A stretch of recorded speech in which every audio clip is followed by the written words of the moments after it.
দেখেন না 70 বছরের বুড়া মানুষ চা দোকানে টেলিভিশন দেখে।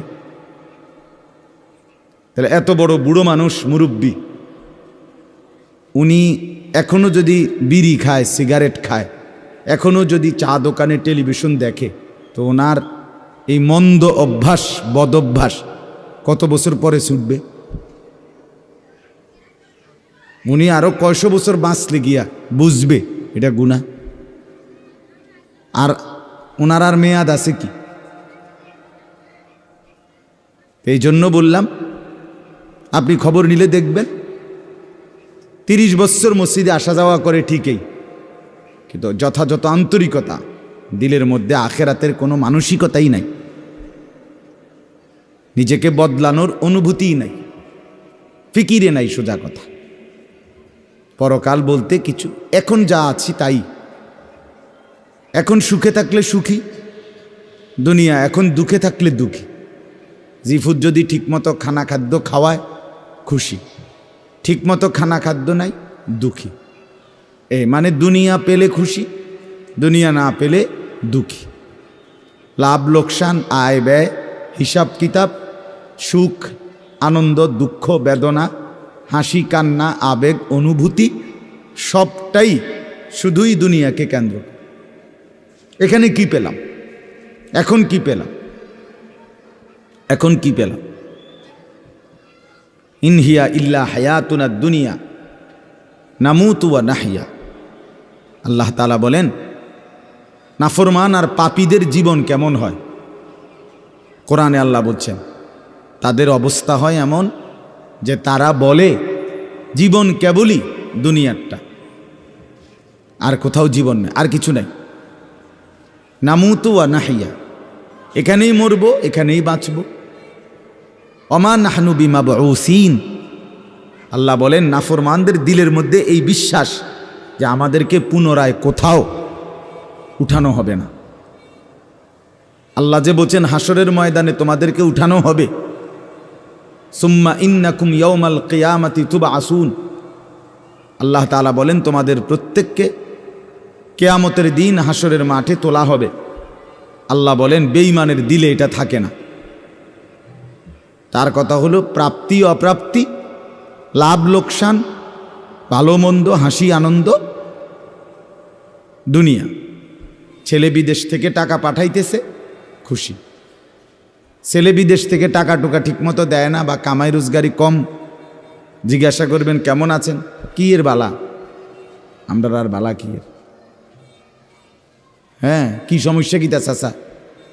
ফোলাগারে কত ঋণ ফিন কইরা, সুদে টাকা নিয়া, কিস্তিতে টাকা লইয়া বিদেশ পাঠাইছি, তেয়ন টাকা পয়সা পাঠায় না, আর বালা কি?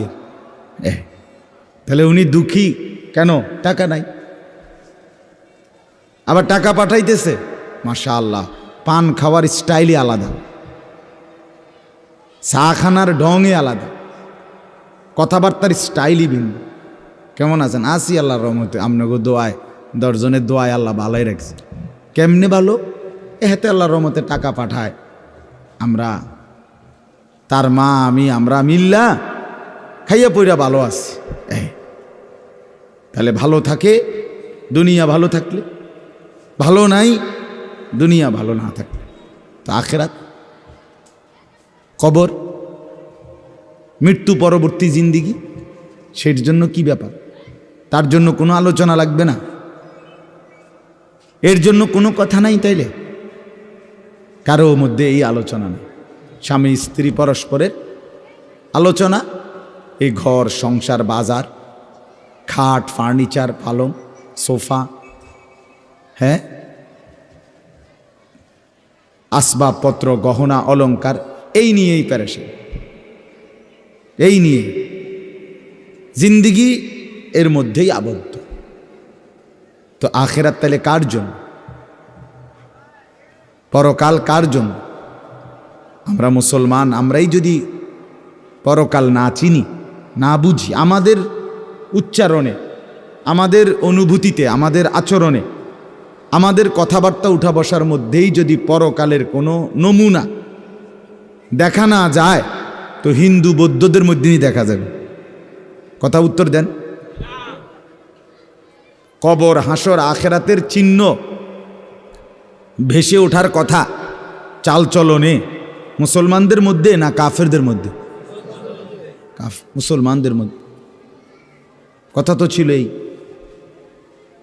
আল্লাহর প্রিয় বান্দারা, অসংখ্য আল্লাহর নেক বান্দাদের জীবনে আছে রাত্রিতে ঘুমাইতেন না। জিজ্ঞেস করতে, কেন ঘুমান না? বলছে জাহান্নামের ভয় ঘুমাতে দেয় না, কবরের ভয় ঘুমাইতে দেয় না। হজরত আবু বকর সিদ্দিক রাদিয়াল্লাহু তাআলা আনহুর মতো সাহাবী আফসুস করে বলতেন, হায়, আমি যদি একটা গাছের পাতা হতাম, আমাকে যদি একটা চতুষ্পদ জন্তু, গরু কিংবা ছাগল, সেই পাতাটা যদি খেয়ে ফেলত, অর্থাৎ আমি যদি মানুষ না হতাম। অথচ কি পরিমাণ আমলের অধিকারী ছিল। হজরত ওমর রাদিয়াল্লাহু তাআলা আনহুর চেহারা, কপালের দুই পাশ থেকে লম্বা অঝরে কান্নার কারণে দাগ পড়ে গেছিল। হজরত ওমর রাদিয়াল্লাহু তাআলা আনহুর ইন্তেকালের মুহূর্তে হজরত আব্দুল্লাহ ইবনে আব্বাস সাহাবী, তিনি বলছিলেন, আপনাকে আল্লাহ তাআলা অনেক মর্যাদা দিছেন, আপনি 10.5 বছর মুসলমানদের খলিফা ছিলেন, আপনার মাধ্যমে আল্লাহ তাআলা দিক দিগন্ত মুসলমানদের বিজয় দান করছেন। কত রাজ্য, কত এলাকা আপনার এই 10 বছরে বিজয় হয়েছে। আপনার অনেক সম্মান, অনেক মর্যাদা, অনেক গুণ, অনেক বৈশিষ্ট্য। হজরত ওমর রাদিয়াল্লাহু তাআলা আনহু কিতাবের মধ্যে আছে, উনি চোখের পানি ফেলে বললেন আব্দুল্লাহ ইবনে আব্বাসকে, শোনো, আমি আল্লাহ তাআলার কাছে এতটুকু আশা করি শুধু যে আল্লাহ, আমার জীবনের যা নেকি আর আমার জীবনের যা গুনাহ, কমপক্ষে আমার নেকিগুলো যেন আমার গুনার মোকাবেলায় বরাবর হয়। অর্থাৎ এতটুকু নেকি যেন কমপক্ষে হয় যে গুনাহগুলোকে মোচন করে দেয়, নেকিগুলো দিয়ে গুনাহগুলো যেন মিটে বরাবর হয়। এর দূরে যদি হয় তো আমি আল্লাহর কাছে সন্তুষ্ট নিজেকে মনে করি, আমার এর দূরে সারব। অর্থাৎ নিজের এই বিপুল পরিমাণ নেক আমলকে কিছুই মনে করেন, সামান্য। তা আমাদের পুঁজি কোথায়? আমাদের এই শুক্রবারের শুধু সপ্তাহে একদিনের জুমার নামাজ, এটাই আমাদেরকে জান্নাত এনে দিবে, ঠিক না? হ্যাঁ, মাঝে মধ্যে গরিব দুঃখীকে 2 টাকা 5 টাকা দিলে এতে আমাদের বেহেশত চলে আসবে, ঠিক না? তো বলেন, এজন্য বললাম আমরা প্রত্যেকে আন্তরিকতা নিয়ে, ভেতরে যারা মনোযোগ দিয়ে শুনেন, দেখবেন আমার আপনার ভেতরে যদি অনুভূতি তৈরি হয়, ভাবনা তৈরি হয়, ফিকির আসে, লাভ। সবাই একসাথে হবে না, সবাই একসাথে বদলায় না, সবাই একসাথে পরিবর্তন হয় না, কারো কপালে পরিবর্তন হয়ই না, বদনসিব। কারো সময়ের ব্যবধান হয়। আমাদের প্রিয় নবী সাল্লাল্লাহু আলাইহি সাল্লামের কাছে যারা সাহাবী হয়েছেন, কালেমা পড়ছেন, তারা প্রত্যেকেই প্রথম দিনেই তো সবাই কালেমা পড়ছেন, ঠিক না? বুঝেন নাই কথা? যতজন সাহাবী হয়েছে নবীজির, সবাই একদিনেই কালেমা পড়ে ফেলছে নাকি? তাহলে সময়ের আগ পিছ আছে কি না বলেন? কেউ প্রথম দিন কালেমা পড়ছে, কেউ 21 বছর পরে কালেমা পড়ছে, কেউ 22 বছর পরে কালেমা পড়ছে। তো যিনি 23 বছরের মাথায় কালেমা পড়ছে তিনিও কামিয়াব, যিনি প্রথম দিন কালেমা পড়ছে তিনিও কামিয়াব, সৌভাগ্যবান। এজন্য বুঝ আসবে, এর মধ্যে আকপিস হবে। সবাই একই দিনে জোনায়েদ বাগদাদি হবে না, সবাই একদিনে বাইজিদ বুস্তামি হবে না, সবাই একদিনে রাবেয়া বসরি হবে না। সময়ের ব্যবধান হবে, আকপিস হবে, এবং কারো কপালে হেদায়েত জুটবেই না। ইন্নাকা লা তাহদি মান আহবাবতা। আল্লাহ তাআলা আমাদের নবী সাল্লাল্লাহু আলাইহি সাল্লামকে বলছেন, আপনি খুব চাইলে, ভালোবাসলে আপনি নিজে কাউকে হেদায়েত দিতে পারবেন না, সেখানে আমি কে? কথা বলেন না। সেখানে আমাদের কোনো পাত্তা আসেনি, খুদ রসুলকে আল্লাহ বলছে, হে নবী আপনি চাইলে হবে না, আমি চাইতে হবে। ওয়ালাকিন্নাল্লাহা ইয়াহদি মান ইয়াশা, বরং আমি আল্লাহ যাকে চাই আমি তাকে হেদায়েত দান করি। তাহলে মূলত হেদায়েত দেয় কে? ফায়সালা কার হাতে? আমার বলা আপনার শোনা কোনোটাই মূল বিষয় না। মূল বিষয় হলো এটা একটা উসিলা ধরা, কিন্তু মূল ফায়সালা কার হাতে? ওয়ালাউলা ফাদলুল্লাহি আলাইকুম ওয়া রাহমাতু মাজ। এই বেটা মোবাইল না ধরতে মানা করছি, সুন্দর করে বললে হয় না। অনেকের খাসিয়ত এতটাই যে ধমক না দিলে, কথা বুঝছেন না, এটা তার একটা তবিয়ত হয়ে গেছে। না আমারে এমনি করলে আমি বুঝতাম না, আমার ধমকাইতে হবে। বদ অভ্যাস মানে জিন্দিগির একটা মিনিট লজ্জা শরম কিচ্ছুর কোনো ধার ধারে না। ছেলেরা মোবাইল ছাড়া 1 মিনিট থাকতে রাজি না। এবারে মা দেখুক, নাহলে বাফে দেখুক, নাহলে হুজুর দেখুক, নাহলে একবার আব্দুল কাদের জিলানি দেখুক, আমার এতে কোনো অসুবিধা নেই। আমার দরকার মোবাইল। মোবাইল আছে, আমি আছি, খালাস। আমার জিন্দিগির এবার ইজ্জত থাক বা না থাক, আমার চরিত্র থাকুক বা না থাকুক, আমার আল্লাহ খোদা আখেরাত পরকাল কিচ্ছু না থাকুক, আমার মোবাইল আছে, খালাস, আমার জিন্দিগি সার্থক। এই হলো মানে জীবনটাই মোবাইল, মোবাইলটাই জীবন। বেঁচে আছে মোবাইল টিপবার জন্য, মোবাইল বানানো হয়েছে তার কাছে পৌঁছবার জন্য। আজ ছেলেদের হালাত মানে বেঁচেই আছে এটার জন্য, বেঁচেই আছে। জিন্দিগিটাই এটার সাথে সম্পৃক্ত, জীবনটাই এটার সাথে। পৃথিবীতে কোনো যুগে, মনে রাখবেন এই পৃথিবীর ইতিহাস এটা, পৃথিবীতে কোনো যুগে একসাথে সম্মিলিতভাবে যুব সমাজ এত বেশি গাফেল, অকর্মণ্য, অপদার্থ কোনো যুগে হয় নাই একসাথে। এখন যেটা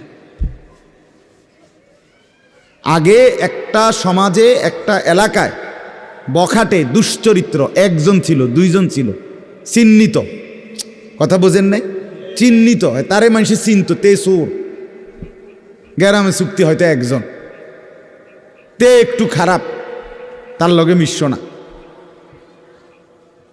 কিন্তু এখন ভদ্রঘরের ছেলে, স্বাভাবিক ঘর থেকে বের হইছে মুসলমানের ছেলে, দিনের পর দিন, রাতের পর রাত এক ওয়াক্ত নামাজ পড়ে না।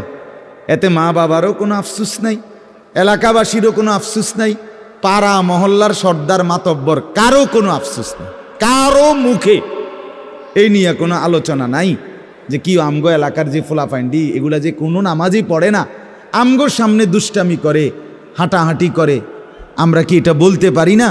এই অনুভূতিটুকু পর্যন্ত লোপ পাইছে। এত দুর্ভাগ্য মুসলমানের ইতিহাসে আর কখনো হয় না। বেনামাজি আগেও ছিল, কথা বোঝেন নাই, বেনামাজি আগেও ছিল, কিন্তু এতটা গাফেল আগে ছিল, মা বাপ এত অসচেতন আগে ছিল। আমার মনে আছে আমরা প্রাইমারি স্কুলে হিন্দু স্যার জমের মতো ভয় পাইতাম, হিন্দু মাস্টার, কিন্তু ভীষণ ভয় করতাম। স্যারে দেখলে মাইরা লেবে, এতটা ছিল একটা সময়। কত আজ থেকে 500 বছর আগে, ঠিক না? আমার বয়স ধরেন 500 বছর, আমি আদি যুগের মানুষ, এরম নি তো।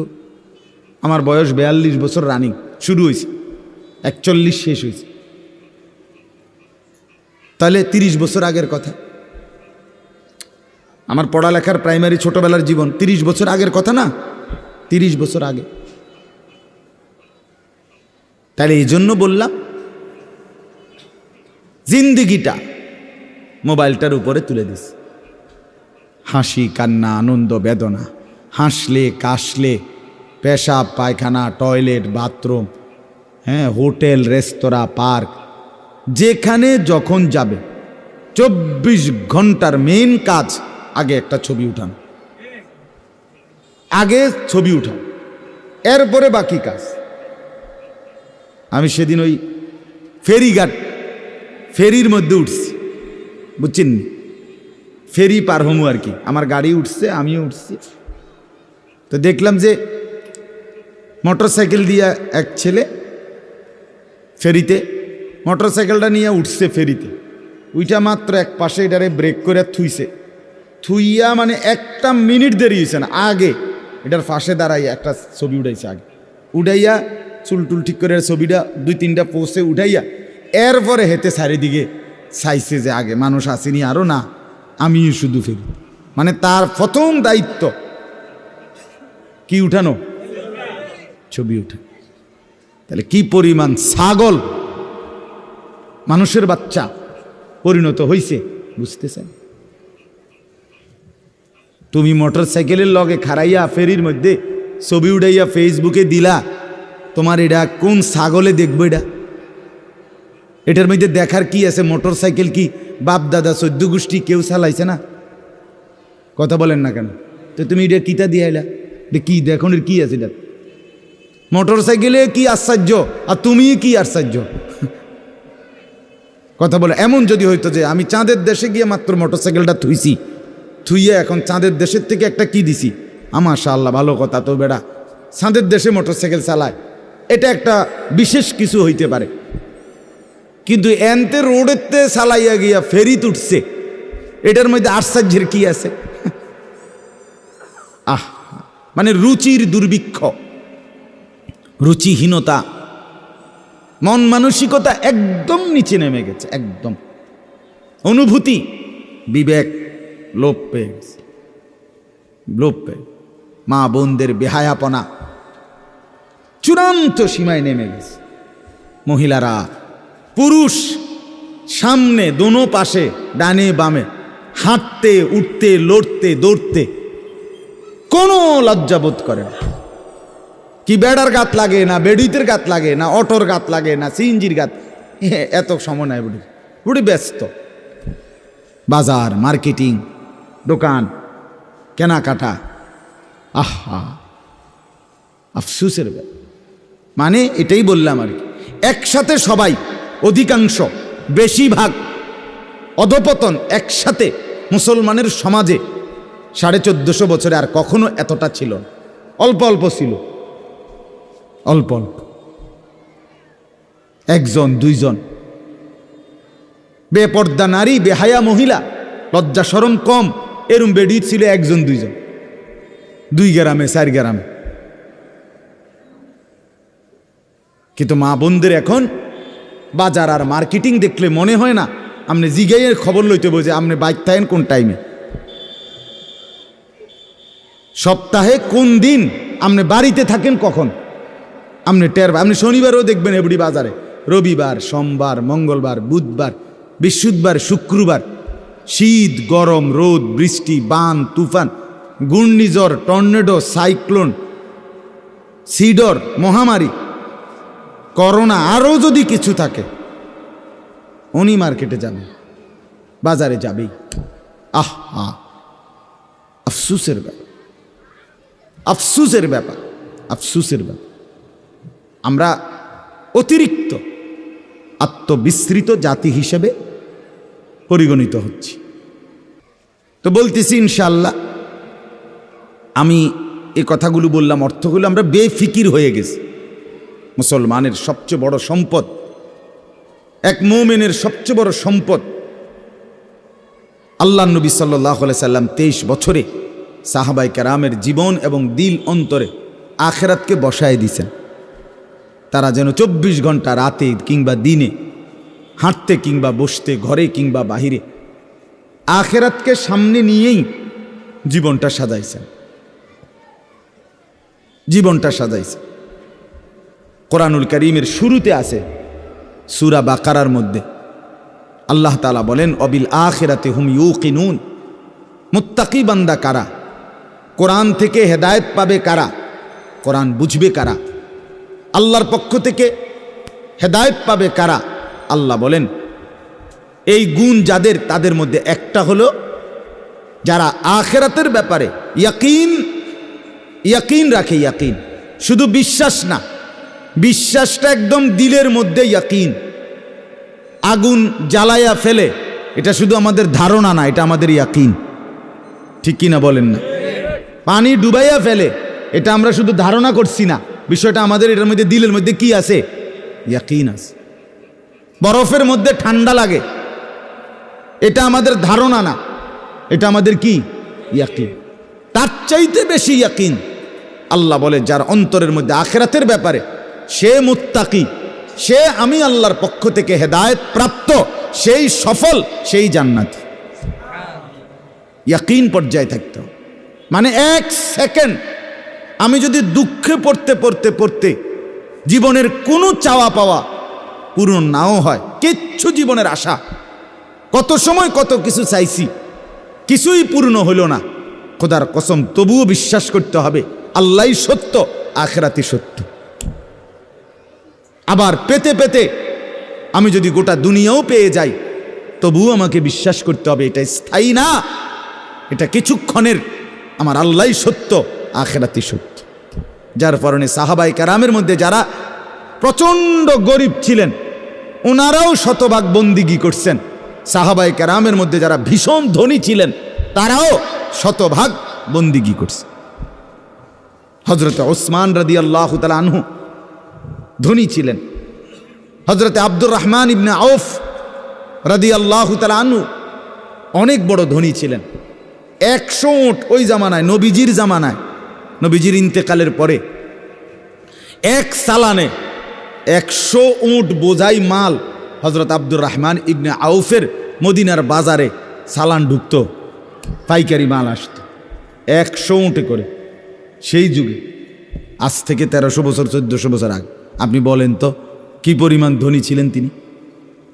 একদিন শুধু হযরত আয়েশা রাদিয়াল্লাহু তাআলা আনহা, নবীজির স্ত্রী, বলছিলেন, আব্দুর রহমান, তোমার এই বিপুল মাল, এগুলার হিসাব দিতে দিতে তুমি তো হাসরের ময়দানে ফুলসেরাত পার হতে গিয়া তোমার কোমর বাঁকা হয়ে যাবে।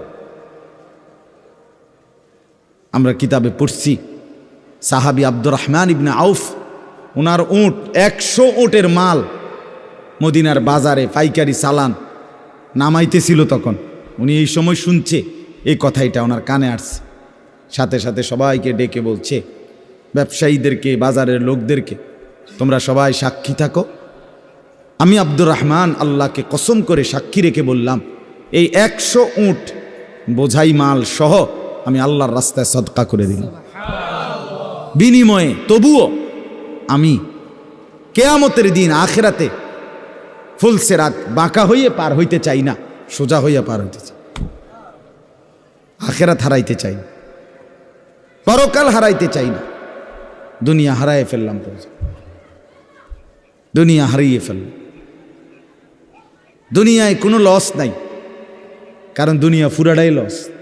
আলগা লস আবার কিতা? কথা বুঝেন নাই আপনি?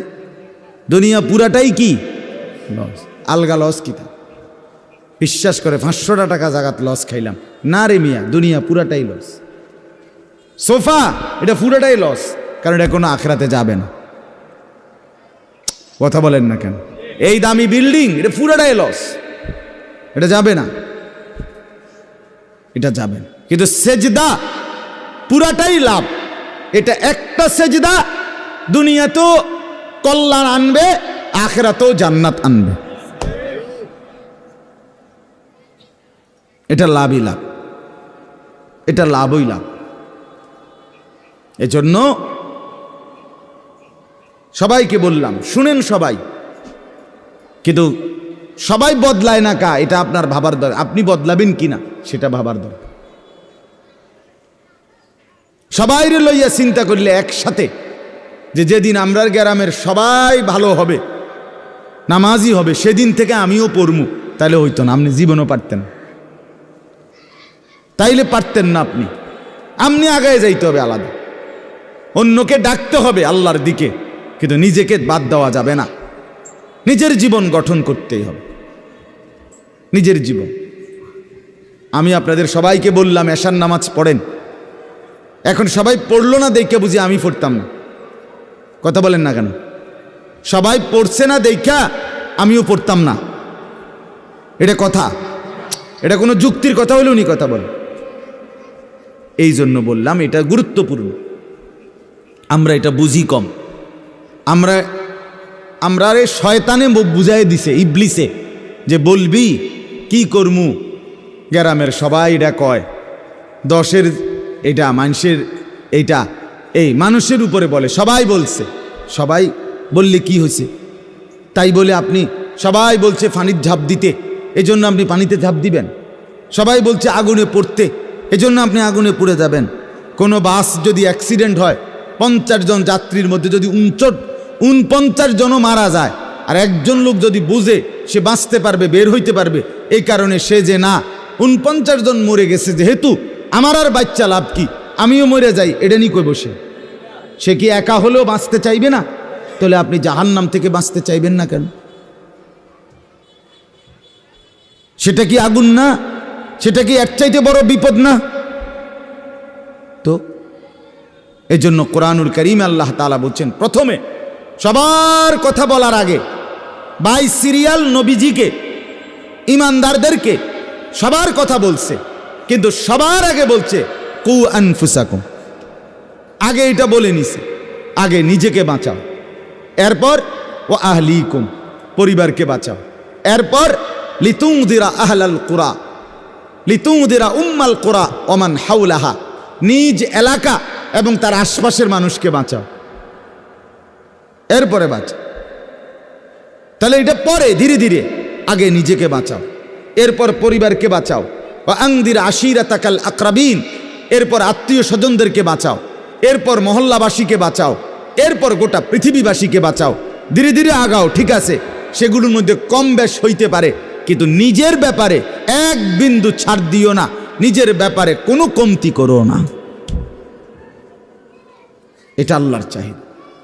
ইয়া আইয়ুহাল্লাযীনা আমানু আলাইকুম আনফুসাকুম, রব্বুল আলামিন বলেন, হে ঈমানদারগণ, আলাইকুম আনফুসাকুম, তোমরা প্রত্যেকেই তোমাদের নিজেদেরকে আঁকড়িয়ে ধরো।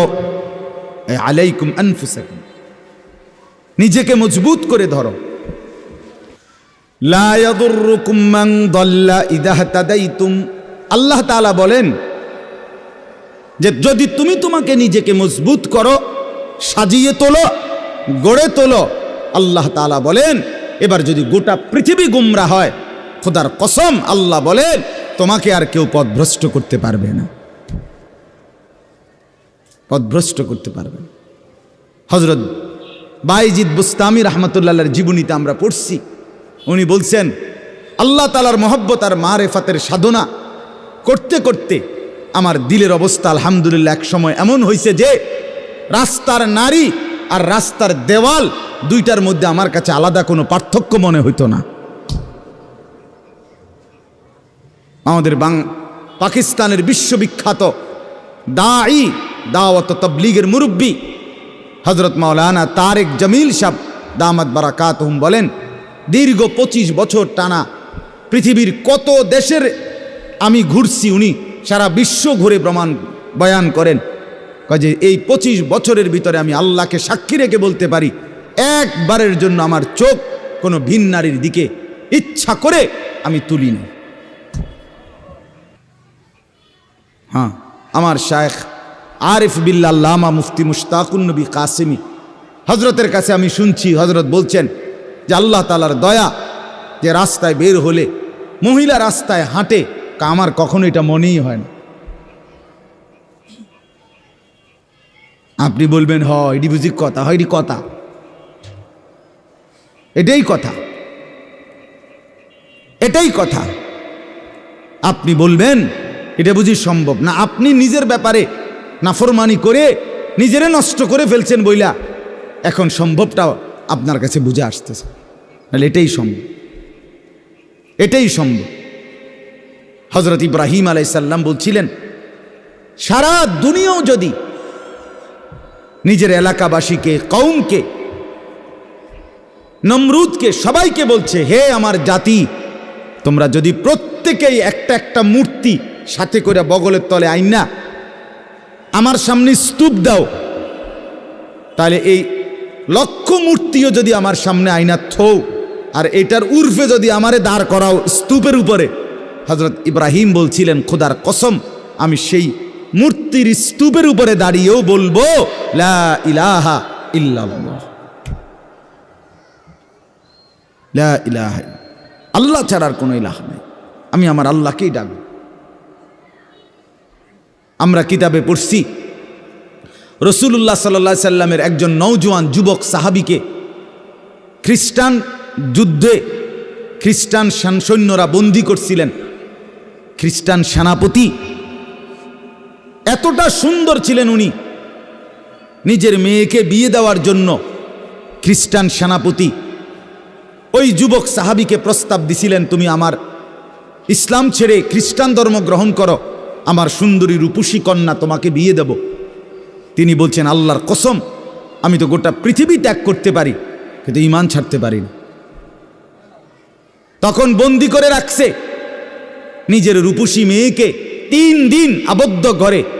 ওই সেনাপতি নিজের মেয়েকে বলছে তুই তার সাথে একাকী থাক 3 দিন, যে কোনো মূল্যে তুই তাকে অপকর্ম করতে চেষ্টা কর।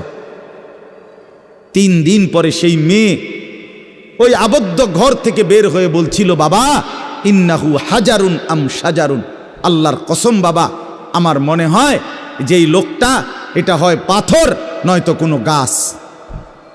লা ইয়ালতাফিতু ইলাইয়া মাররাতান, সে তো আমার দিকে একবারের জন্য এক নজর ফিরেও তাকায়। মানুষের কোনো অনুভূতি তো নাই মনে হয় তার মনে। কেউ যখন নিজেকে গঠন করে গোটা পৃথিবী নাচলেও তার আর অসুবিধা হয়।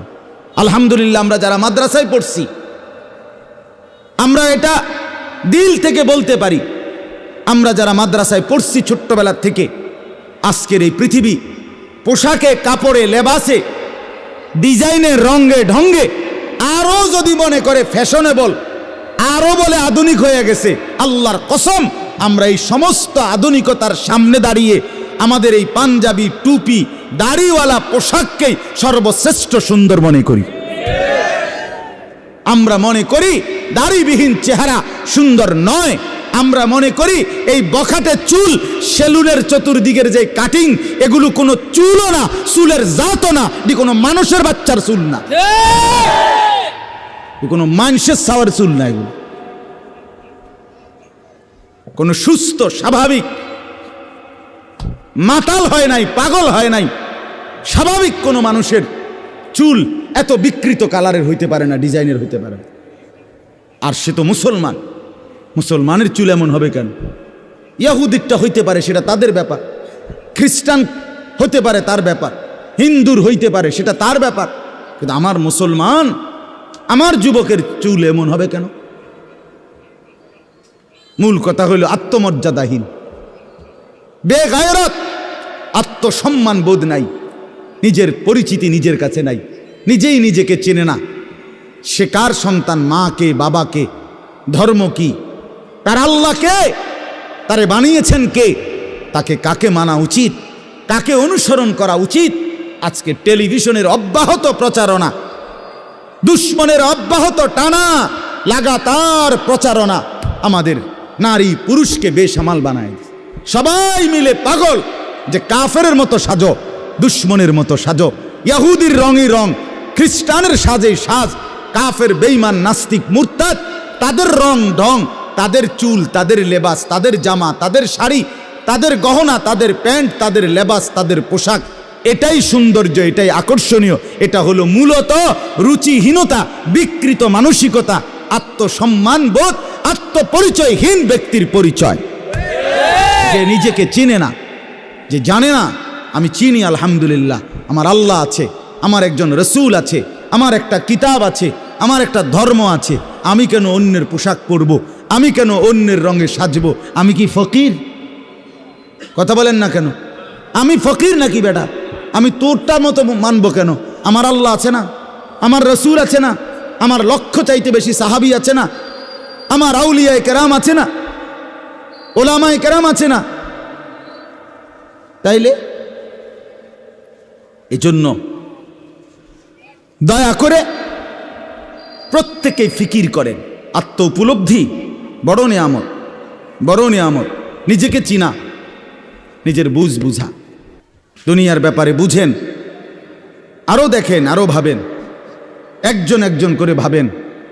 দুনিয়া আরও যদি সাজান, খোদার কসম ক্ষণিকের ক্ষণিকের ক্ষণিকের অল্প সময়ের দুনিয়া চমৎকার সাজাইয়াও তৃপ্ত হইতে পারবেন না, তৃপ্ত হইতে পারবেন।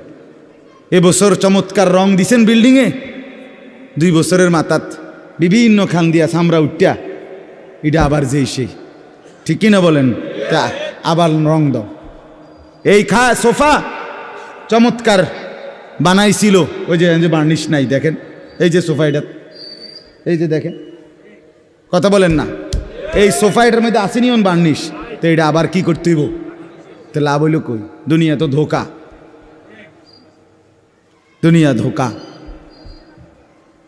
এই সৌন্দর্যময় চেহারা নারী 30 বছরের ব্যবধানে উনি বুড়ি, আর কেউ ফিররা সেদিকে ফিরা সেফও হালায় না। আজ যেই যুবতী, যেই বেহায়া নারী, বেপর্দা মহিলা বাজারে বাজারে ঘুরতো, যৌবন, আরে সেটা তার সম্পদ না, তারটা হইলে তো, নিজের হইলে তো সে কখনোই বুড়া হইতো না। আল্লাহ তাআলা বলছে, আমি যখন যৌবন শেষ করে দিলাম, তো এখন আর কোন পুরুষ তার দিকে ফিররা থুতুও বালায় না।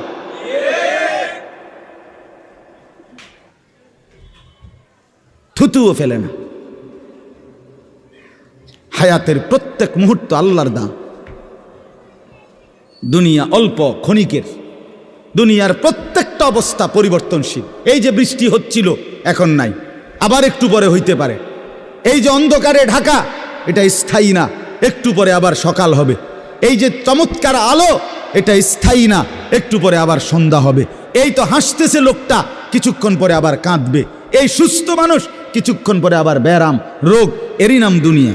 ঘুরতে থাকে, পরিবর্তনশীল, স্থায়ী না। অল্প সময়, অল্প সময় দুনিয়া, অল্প কিছুক্ষণের।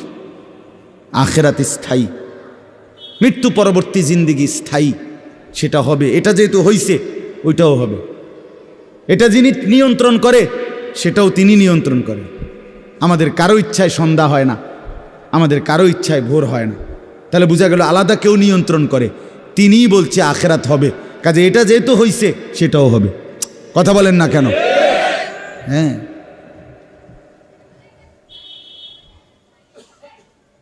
বলে বাসর রাত যত আকর্ষণীয় রাতই হোক, ভোর হয়ে যায়।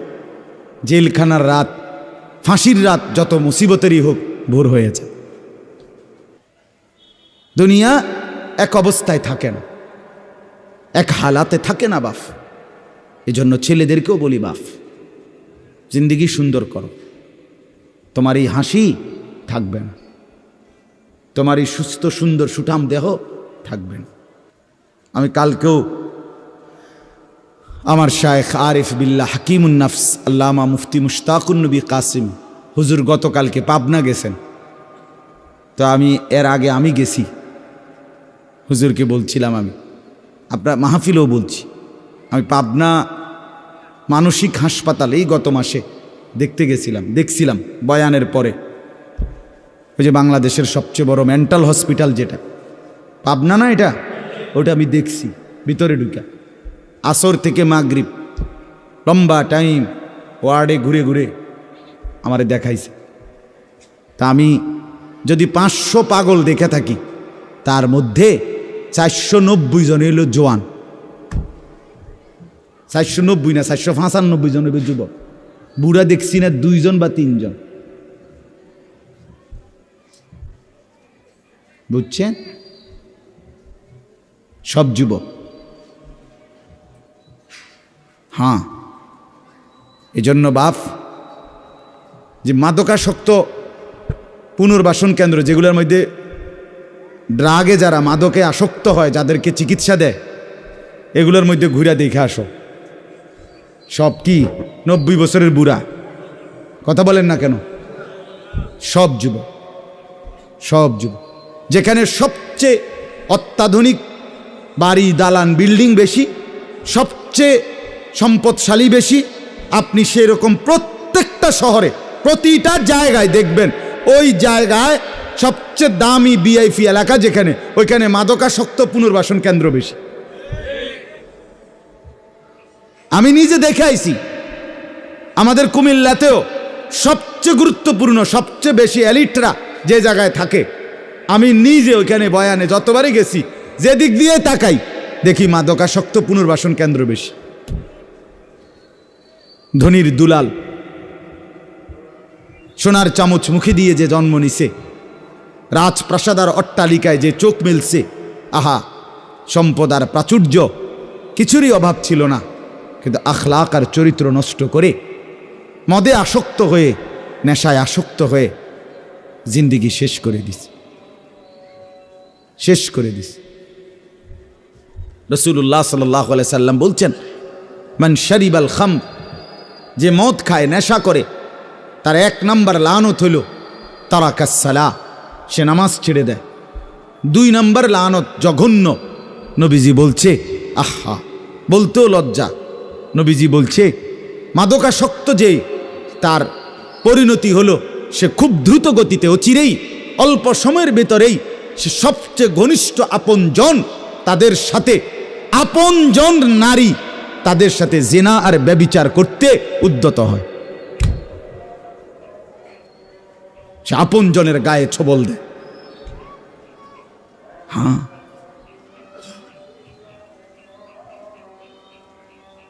এজন্য জিন্দিগি গঠন করা, দুনিয়া নিয়া খুব বেশি মাতামাতি চলতেছে, খুব বেশি দুনিয়া সাজাইতেছে সবাই।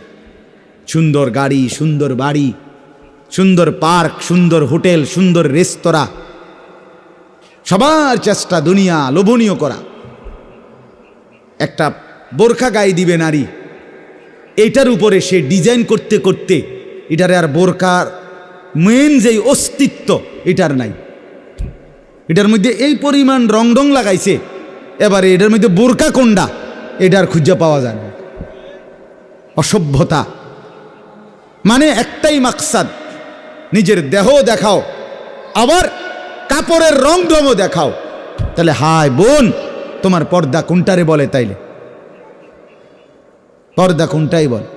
যদি বেড়াই ঘাস খায় তো সেই বেড়া দিয়ে লাভ কি? যদি বোরকাই রঙ্গিলা হয়, বোরকার মধ্যে যদি ফুল টুল লাল নীল রঙ্গিলা হয়, তো সেটাও তো পুরুষ লোভের দৃষ্টিতে দেখবে, তো ঢাকবে কি? কে কারে ঢাকে তাইলে বলে? এজন্য দয়া করে প্রত্যেকেই, ছেলেদেরকেও বললাম, বাবাদেরকেও বললাম, মা বোনকেও বললাম, প্রত্যেকেই দুনিয়ার মোহ কমা। দুনিয়া অল্প কিছুক্ষণ, দুনিয়া কতক্ষণ বলেন না? আখিরাত স্থায়ী, আখিরাত স্থায়ী। দুইটা মিলান একসাথ করে। দুনিয়া বাদ দিতে বলি না, দুনিয়া বাদ দিয়েন না, বাজার আমরাও করি, দুনিয়া বাদ দিতে বলি নাই, আখিরাত বাদ দিতে নিষেধ করছি। দুনিয়া বা অনেক মানুষের কইলে কয়, হ্যাঁ তাইলে কি এ হুজুর্গ কথা দইরা বাজার সদাইর আয় রোজগার ইনকাম সব থুইয়া আল্লাহ বিল্লাহ করতে বললো নাকি? আমনের এটা আমরা কইছিনি কোনোদিন, তাহলে আপনি এই ফাজিলি কথা বললেন কেন বলেন? আখিরাত মানে কি? জঙ্গলে চলে যাওয়া। আখিরাত মানে কি? সুন্দরবনে চলে যাওয়া। আখিরাত মানে কি? পাহাড়ের উপরে উঠে যাওয়া। তো তাইলে আপনারা বাদ দিতে বলছে কে? স্ত্রী, পুত্র, পরিজন, ছেলে মেয়ে, বাজার, ব্যবসা সবই আছে, কিন্তু সাথে আল্লাহকে রাখেন, আখিরাতকে রাখেন, পরকালকে রাখেন, বাজারও করেন, নামাজও পড়েন। কথা বলেন না? হাসি আনন্দ মজাকও করেন, আল্লাহকে সেজদাও করেন। স্বামী স্ত্রী সংসার করেন, আল্লাহকে সেজদাও করেন। রাসূলুল্লাহ সাল্লাল্লাহু আলাইহি সাল্লাম, তার একসাথে 9 জন স্ত্রী ছিল, 9 জন বিবি ছিলেন আল্লাহ পাকের অনুমতিতে একসাথে। তো তিনি প্রতি রাত্রে পৃথক পৃথক সিরিয়াল করা রুটিন মাফিক স্ত্রীদের কাছে রাত থাকতেন। কিছুটা সময় স্ত্রীকে সময় দিতেন, বাকিটা সময় তাহাজ্জুদের নামাজে আল্লাহ তাআলার জন্য সারা রাত দাঁড়িয়ে থাকতেন, দাঁড়িয়ে থাকতেন। নবী সাল্লাল্লাহু আলাইহি সাল্লাম কি আহার করে নাই?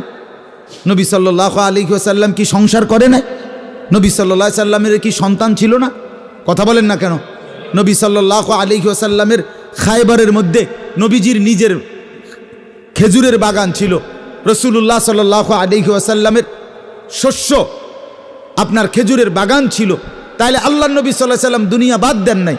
সাহাবায়ে কেরামের অসংখ্য সাহাবী তারা বাজার করতেন, ব্যবসা করতেন, তরি তরকারি চাষাবাদ করতেন, খেজুরের বাগান করতেন, আঙ্গুরের বাগান করতেন, তারপরে আখিরাতের বন্দিগিও করতেন। এটাকে বাদ দিতে বলছে কেউ আপনাকে?